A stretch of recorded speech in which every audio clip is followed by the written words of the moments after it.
episode of the Writers' Corner live show, we're going to be talking to an amazing author, Natasha Deen. Her book has been nominated for several awards, and her novel, The Signs and Wonders of Tuna, Rashad, was nominated CBC Top 14 Canadian Young Adult Books to Watch. Don't go away. We'll be right back with the Writers' Corner live show.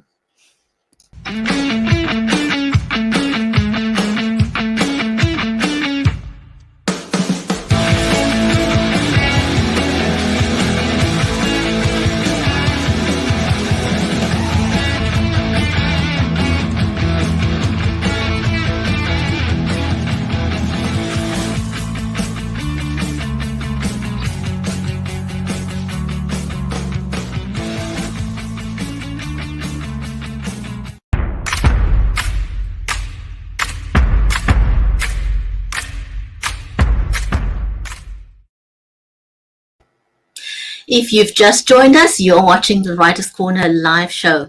I'm Brigitte Limbanda from Cape Town in South Africa, and in today's show, we're going to be talking to author Natasha Deen. If this is your first time watching the show, then do let us know. We'd be happy to give you a shout out to welcome you. Our stream is made possible by StreamYard, Creative Edge, and Be Live Media. So warm welcome wherever you are watching us on any of our platforms where we are live. You are welcome to let us know, and we would love to give you a shout out or just acknowledge you. We love talking to our audience, and if you've got a question for our author, please don't hesitate to ask. One of the things that we love doing on the Writers' Corner live show is helping authors level up, because authors around the world are still introducing their books online to their readers, because things have not quite gone back to what we call normal, where I think some authors have started doing online, doing signings in person and doing appearances, but that's not, I don't see that normalizing in the near future just yet. So one of the things that we recommend that you do if you are still promoting your books online is that you invest in something like a webcam, which Mary and I both use the Logitech Brio. We love the camera because it's got a technology built into it that automatically adjusts to your lighting conditions. But first and foremost, you want to make sure people can hear you. And so what we recommend is either a condenser microphone. I use the Samsung Logitech, but if you don't want to use a big microphone, we do recommend that you invest in something like the Rode lavalier microphone, which is a simple clip-on microphone, but will make a huge difference and people will hear you clearly. And one other tip that we like to share with people on the show is that a lot of the authors use their phones to go live, and there's nothing wrong with that. But if you ever wondered why there's black lines on the side when you're using your phone, you can fix that simply by turning your phone into landscape, and you'll have a bigger real estate. You can use your hands to make gestures and be a bit more interactive and show your book, and not try and share that tiny little screen when you're in portrait mode with a book and so people can see you. I'm going to bring on my amazing co-host, Mary Elizabeth Jackson. We've been doing the show together for just on 4 years now. Mary is a award-winning author, children's book author in her own right. She's also a disabilities advocate and a ghostwriter. So welcome to the show, Mary. How are you today? Fantastic. I'm excited to be here. I know it's so weird to say 4 years, isn't it? Because it feels like yesterday we just started, and we have met, I use a plethora, that word, of authors over the years. And today is no less exciting than every time we do a show. So we're just so grateful to have the authors that we have met and get to learn about them. And we get to share an amazing woman today, don't we? Absolutely. We've just met some of the most amazing authors that you possibly ask for. And so for anyone who's not met our author today, Natasha Deen, she is a multi-genre author. She teaches Introduction to Children's Writing at the University of Toronto. She's published over 30 books for children, young adults, and adults. That's a lot. That's a lot of writing. Yes. And her work has won several awards. She was nominated for, or she won, her book In the Key of Nira Ghani won the 2020 Amy Mathers Teen Book Award. And the book we're going to focus on today, which is The Science and Wonders of Tuna, Rashad, was nominated the CBC Top 14 Canadian Young Adult Books to Watch. So let's not waste any more time. That's amazing. I That is know amazing. she's Yes. amazing. Let's welcome our author to the show, shall we? Yes.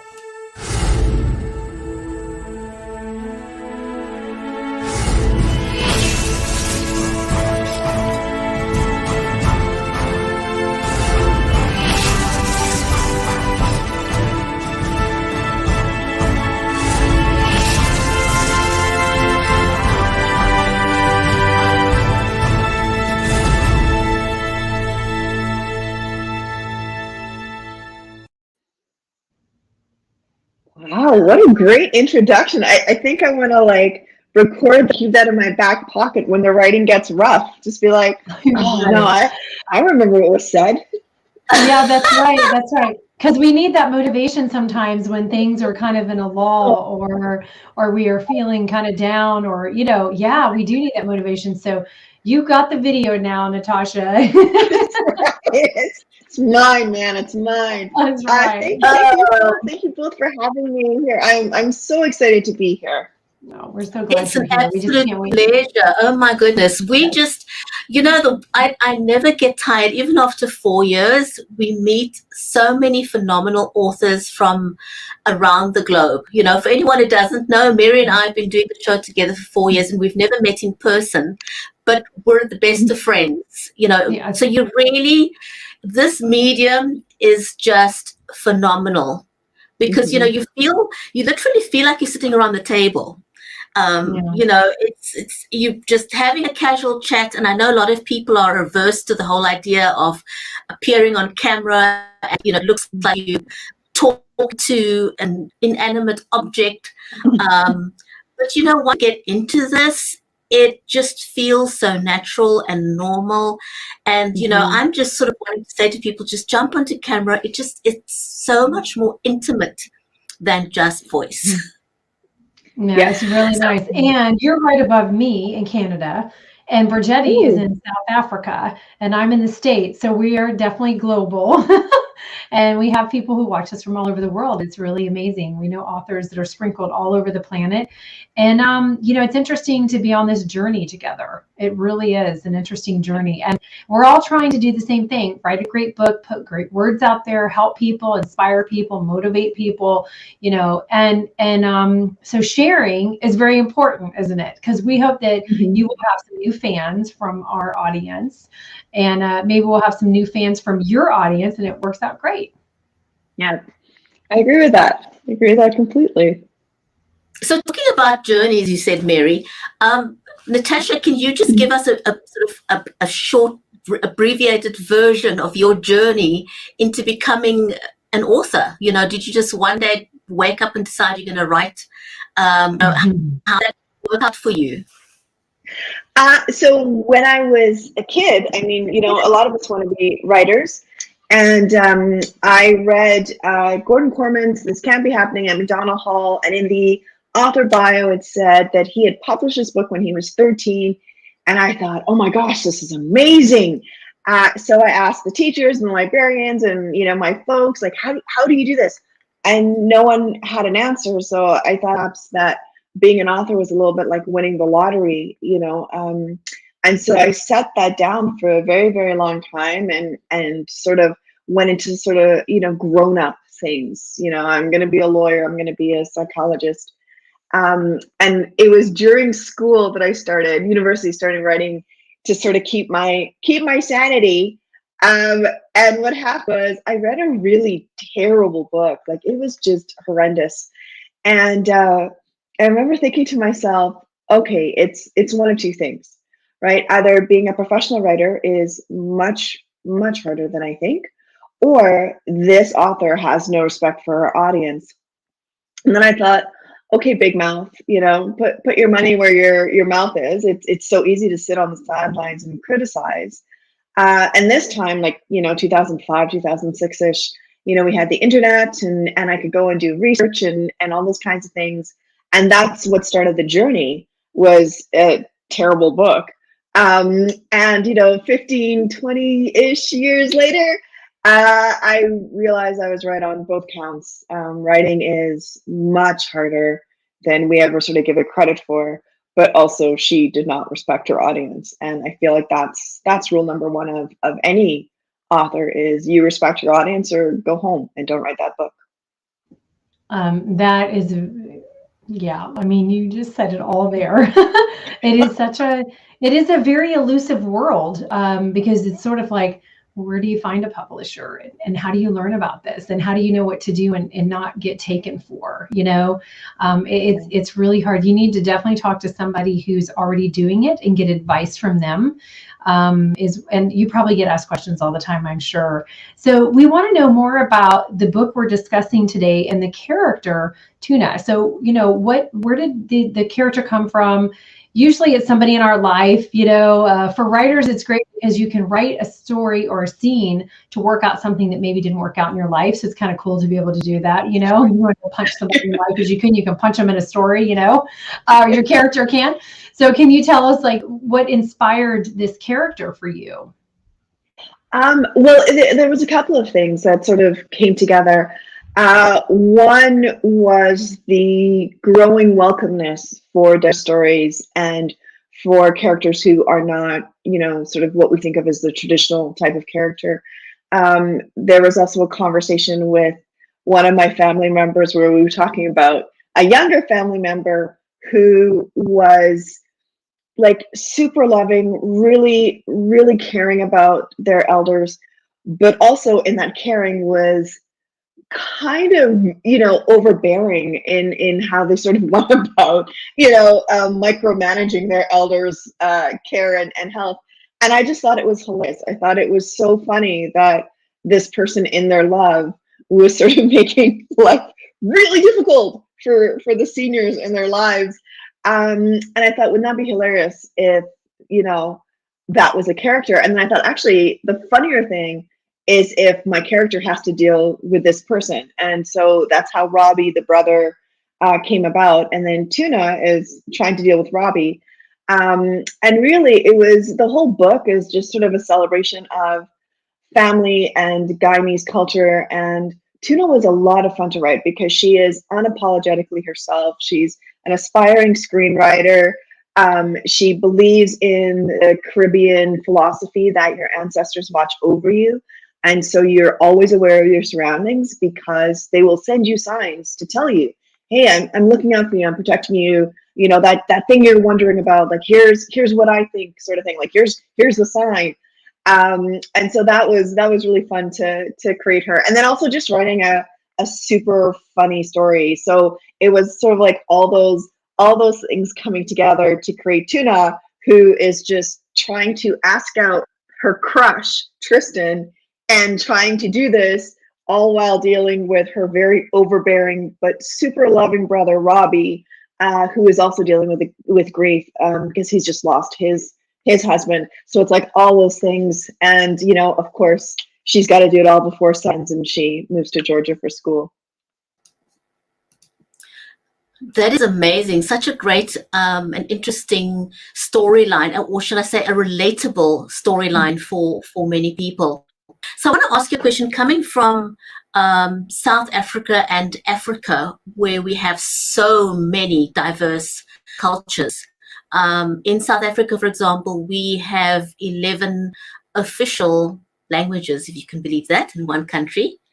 And we're hoping to add sign language as a 12th official language in the next couple of months. We don't have it, but we soon will have sign language as an official language added as well. What does it mean for you to have Tuna as a representation of a diverse culture, and what made you want to do that? I know here in Africa, for example, for little for a lot of people, being able to read a book that represents their culture is a huge deal. What was that like for you? Well, for Tuna and the representation of the culture, it really is a big deal. You know, Guyana is a very small country. There's not a lot of folks that know about us and our culture, and we sort of we're in this weird place because we're considered Caribbean, but we're actually part of South America, and we're part of South America, but we're the only English-speaking country in South America. So there's all these very kind of interesting places we inhabit.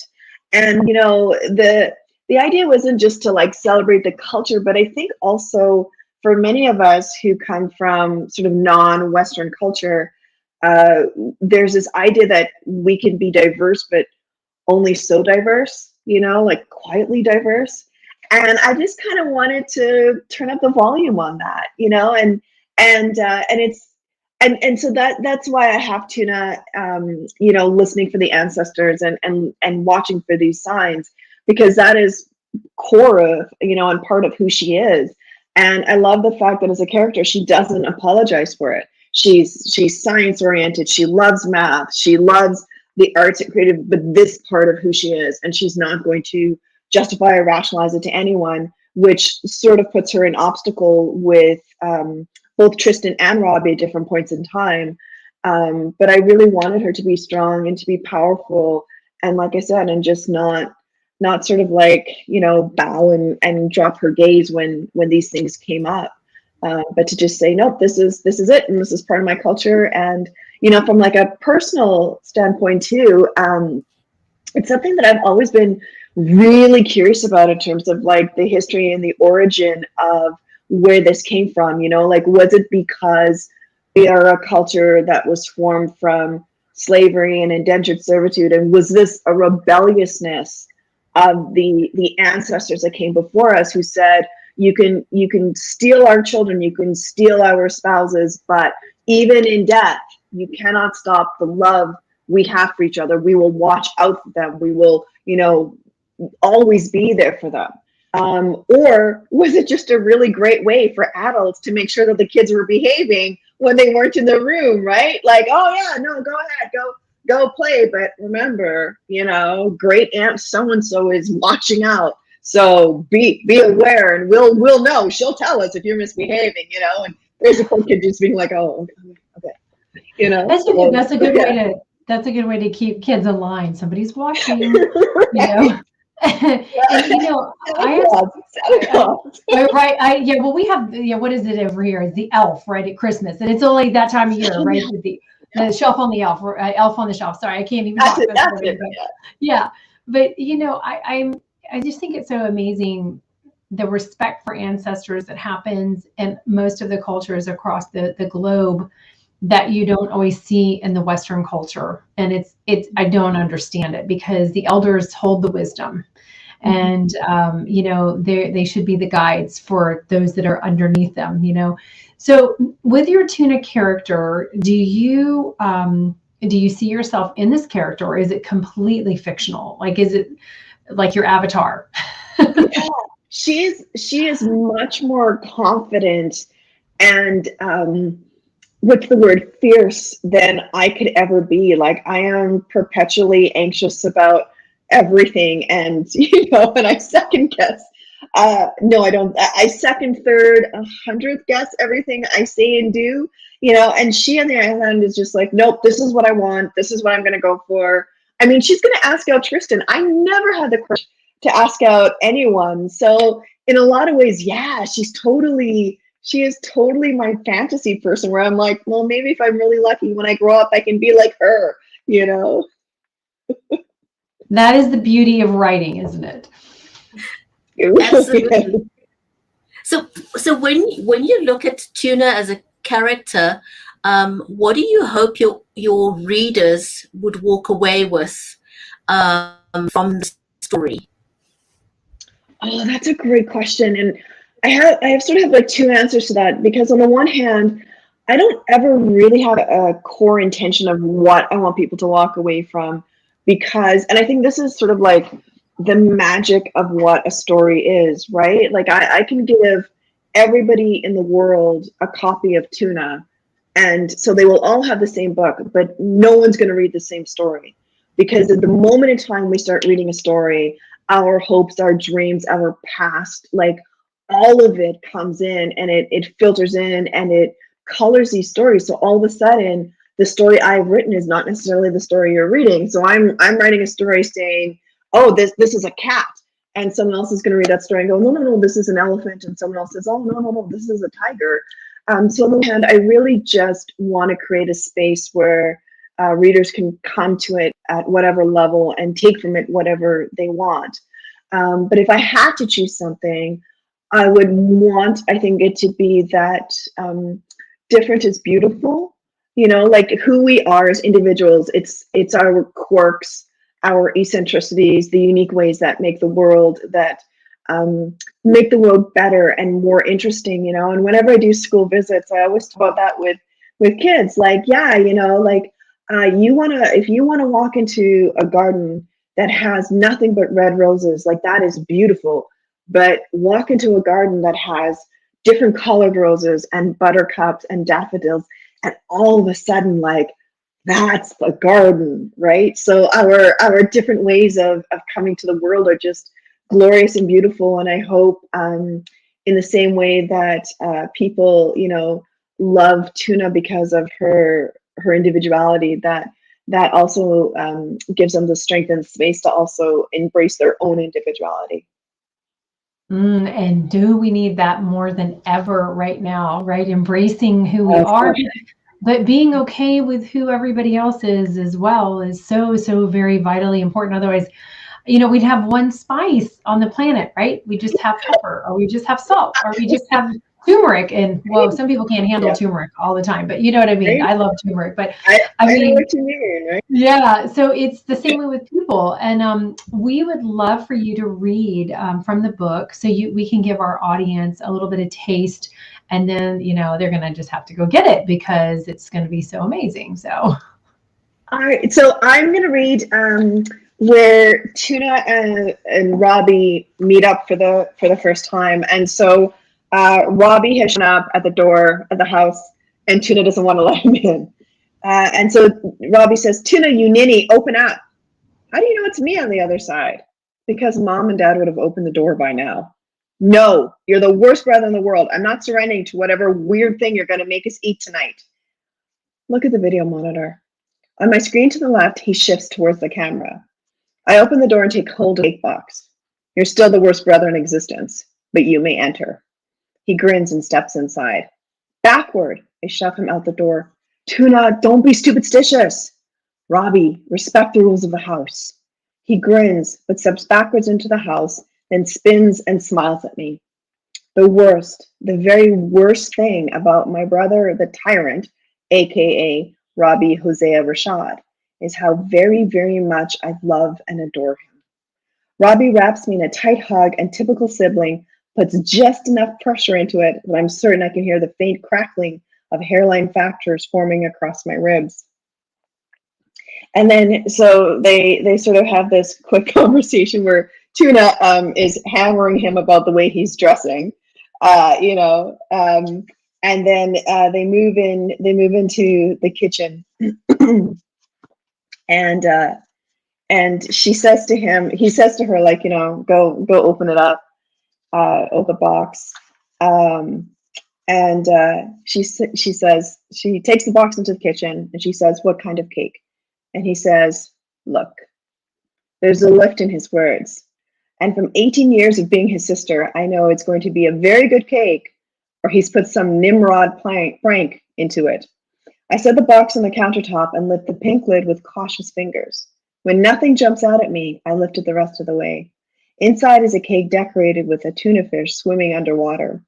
Above the waves are a trio of butterflies, pink, purple, and orange. No blue ones. That's not an oversight. It breaks my heart just a little. Tuna for the little fish, butterflies because she loves them. It's chocolate on the inside, he says, and gives me a kiss on the top of my head. You're the worst kind of tyrant. What kind is that? A loving one.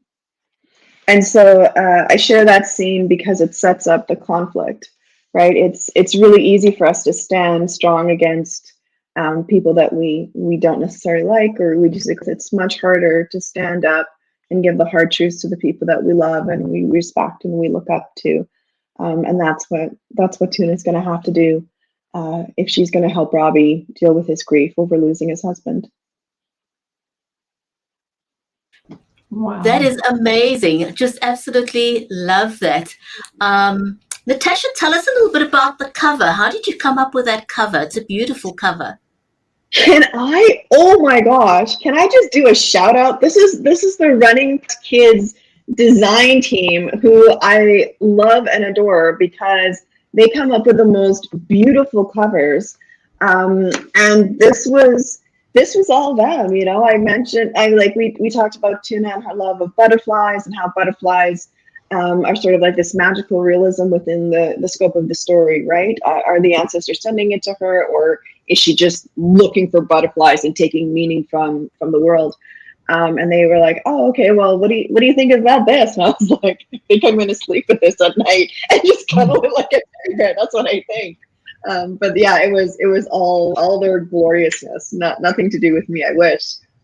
Wow, it really is beautiful, and you know, it's a book cover can make all the difference between somebody buying it and somebody not buying it. So it's just one of the most vital key ingredients of being an author and a writer, isn't it? No, it really is. And can I just show you? Like, this was what they did for the paperback of Nira, and just like the little tiny detail with, you know, the cutout of the trumpet, because the trumpet is Nira's best friend in the book, and just like these little tiny details. And if you ever see the hardcover for this book, it is like this glorious hot pink magnificence. Like, just I wish I had that level of visual, like being able to visualize and put into illustration what I see in words. But it's thank goodness people do. Yeah, right. I know. It's a real talent people have. Not everyone can do it. That is absolutely gorgeous. And, you know, I want to just circle back to something you said right in the beginning, which I thought was very, very special. You know, when you said that an author should have respect for their readers. I don't think I've heard anyone else sort of vocalize that. You know, because when you write with your audience in mind, you pay attention to the tiniest little bit of detail in the book and how you present that work of art to your audience. I think that's phenomenal. Natasha, thank you so much. It was amazing chatting to you on our show today, and we would definitely love to have you back again sometime. Any final words for readers out there that you'd like to say before the close of the show? No, just thank you for spending time with us today, and thank you for spending time with my books and my fellow writers' books. And to all of the, you know, there's someone out there in your life who is a reluctant or struggling reader. Give them the same piece of advice my mom gave me. Pick up the book, read the first 5 pages. If you don't like it, go ahead and put that book down. It just wasn't for you. Go ahead and find another book, right? But there is a book there for you. So 5 pages, and don't feel like you got to finish it. That is awesome advice, and we're going to close the show out with that. Thanks, everyone. See you next week.